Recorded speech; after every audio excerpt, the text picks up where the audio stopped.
Hello friends, আসসালামু আলাইকুম। আমার সাথে রয়েছে সুমাইয়া, আপনাদের সবার পরিচিত, সবাই তাকে অনেক বেশি ভালোবাসেন। তো সুমাইয়া, কেমন আছো? আলহামদুলিল্লাহ, আপনি দোয়া আছি ভালো।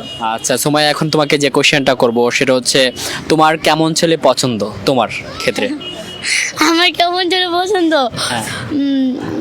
আমার কেমন ছেলে পছন্দ যে মাথায় টুপি পরে, পাঁচ ওয়াক্ত নামাজ পড়ে, এমনকি হাফেজ মাওলানা, এরকম ছেলে পছন্দ। সত্যি? সত্যি। আচ্ছা, তো তোমার এরকম ছেলে তোমার পছন্দ হয়? হ্যাঁ, যে আল্লাহর পাগল আমিও তার পাগল। আচ্ছা, সত্যি অনেক ভালো লাগলো সুমাইয়ের কথাটা শুনে। তো মানে যারা গান বাজনা করে, গান গায়, ওসব ছেলে তোমার পছন্দ না? না। আচ্ছা আচ্ছা, ঠিক আছে সুমাইয়া, তোমার অ্যান্সারটা খুবই ভালো লাগলো শুনে। আমি এখন তোমাকে পরবর্তী কোশ্চেন করব, সেটা হচ্ছে, তোমাকে কেউ কখনো ডিস্টার্ব করছে কিনা ফোন দিয়ে, যে তোমার মতো যারা আছে, যে আমি তোমার ফ্যান, তোমার সাথে কথা বলো, বন্ধুত্ব করে, এরকম হয়েছে কিনা কোনো ঘটনা?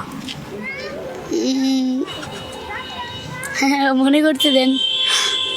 মনে পড়ে না এখন পর্যন্ত যে কোনো ফ্যান ডিস্টার্ব করেছে? তোমার ভক্ত? হ্যাঁ, তোমার অনেক ভক্ত, তোমার গান শোনে। হ্যাঁ, সে মনে পড়েছে। এটা দুদিন আগের ঘটনা। মানে আমি বাসায়, তো আমি জানি না, but আমার একটা 11 নামের একটা সিম আছে। তো সেটা তো মনে হয় বাবা অনেক অনেক মানে অনেক ইউটিউবদের কাছে আমার এই নাম্বারটা আছে। ইউটিউবারদের কাছে? হ্যাঁ, নিচে আমি লিখে দিয়েছি।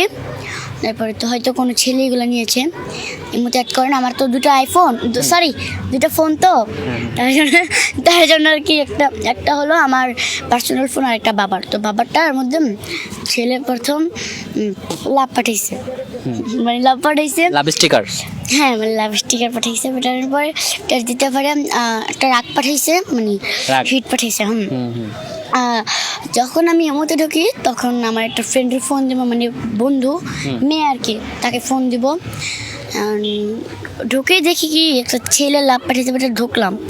ঢোকার পর দেখি কি ওটা লাভ কিস স্টিকার, তারপর আরও অনেক স্টিকার দেখলাম। একটা ফোন দিলাম। ফোন দেওয়ার পর আমি বললাম, হ্যালো আসসালামু আলাইকুম। ওয়ালাইকুম আসসালাম। আমি বললাম, কি আপনি কে ভাইয়া? বলে কি আমি আপনার নাম্বারটা পাইছি, আমার বাড়ি কক্সবাজার। আচ্ছা আচ্ছা। বলছি আচ্ছা ঠিক আছে। আমি বলছি আপনি কেন কিছু পাঠালেন? বলার পর উনি বলতেছে, ফ্রেন্ড তো পাঠাইতেই পারেন না। আমি বলছি হ্যাঁ ফ্রেন্ড আপনি একটা লাভ পাঠাইতে পারেন, একটা ভয়েস করতে পারেন যে আপু আমি আপনার ফ্রেন্ড, এটা। আমি বলার পর কয়, আপু সরি, আচ্ছা ঠিক আছে, আর কখনো পাঠাবো না। আচ্ছা, ওই ছেলেটা কিসে পড়ে বা? আমি জানি না, আমি এগুলো জিজ্ঞেস করি নাই। আচ্ছা, ছেলেটা তোমাকে চিনে যে তুমি সুমাইয়া, সেটা চিনে? হ্যাঁ চিনি, আমি চিনি না। আচ্ছা, ছেলে তোমাকে চেনে কিন্তু তুমি চেনো না। তোমার এটা অবাক লেগেছে ফ্যানের? আচ্ছা, পরে তুমি কি করেছো? তাকে ব্লক মেরেছো নাকি রেখেছো? না, এখন আছে, ব্লক মারিনি, যেহেতু ফ্রেন্ড ব্লক মেরে লাভ আছে। ও আচ্ছা, সে তোমাকে ফ্রেন্ড দাবি করেছে, তুমি ফ্রেন্ড হয়ে গেছো। গার্লফ্রেন্ড না, বন্ধু না, মানে ফ্রেন্ড, আমার যে গান শুনে ভক্ত আর কি, ভক্ত হিসাবে নাম্বারটা রেখেছি। ওকে দর্শক, সুমাইয়ার এই লাইফের গল্পটি কেমন লেগেছে অবশ্যই কমেন্ট করে জানাবেন। খুব ইন্টারেস্টিং ছিল। ধন্যবাদ।